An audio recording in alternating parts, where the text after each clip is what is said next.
Disclaimer: this video is for educational purposes only. It is based on NCERT Class 10 Science Chapter 8, Heredity. All the information provided is in accordance with the NCERT textbook. If there are any discrepancies, please refer to the NCERT book. Video introduction. Hello friends, welcome to Study Genezik. Today, we will discuss Class 10 Science Chapter 8, Heredity. In this video, we will solve all NCERT exercise questions, including explanations, diagrams, and scientific studies. This chapter will help us understand heredity in the transmission of traits. For more clarity, refer to NCERT Class 10 Science Chapter 8 in the textbook. Watch the video till the end and don't forget to like, share, and subscribe. NCERT exercise questions and answers.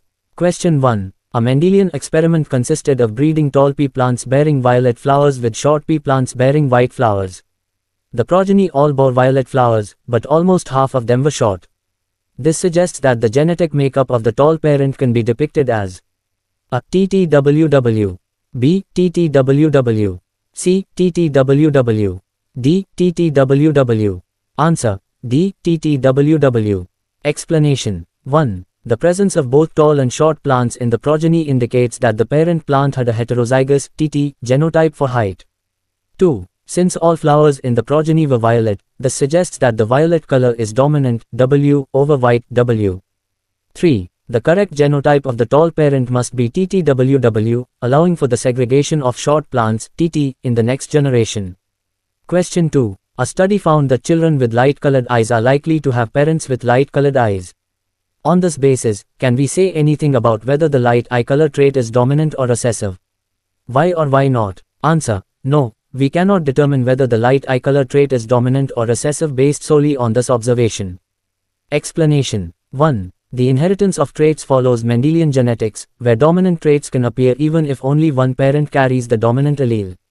2. Recessive traits, on the other hand, appear only when both parents contribute the recessive allele. 3. Since the question does not specify if parents with dark-colored eyes can have children with light-colored eyes, we lack sufficient data to conclude whether the light eye color is dominant or recessive. Question 3. Outline a project which aims to find the dominant coat color in dogs. Answer: a project to determine the dominant coat color in dogs can be conducted as follows. Step 1. Data collection. A. Select different breeds of dogs with various coat colors. B. Record the coat colors of parent dogs and their offspring. Step 2. Observational study. A. Observe which coat colors appear most frequently in the offspring. B. Identify if certain coat colors always appear when a specific parent is present. Step 3. Genetic analysis. A. If a particular color consistently appears even when paired with a different color, it is likely dominant. B. If a color only appears when both parents have the same color, it is likely recessive.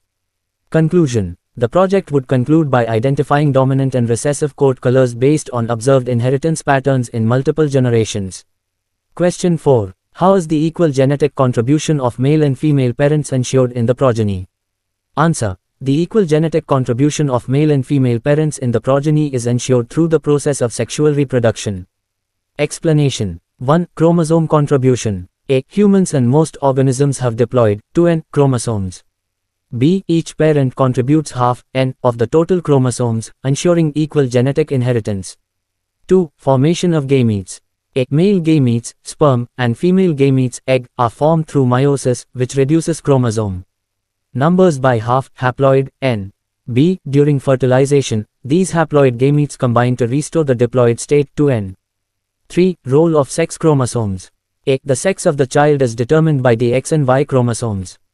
B. Females contribute an X chromosome, while males contribute either X or Y, determining whether the child is female, XX, or male, XY. Conclusion. Each parent contributes 50% of the genetic material, ensuring an equal inheritance of traits in the progeny. Video conclusion. Voiceover and on-screen text. So friends, today we have understood all the important questions and answers from Class 10 Science Chapter 8, Heredity. If you like this video, please like and share it so that other students can also benefit. If you have any questions, please write them in the comment section and we will try our best to assist you.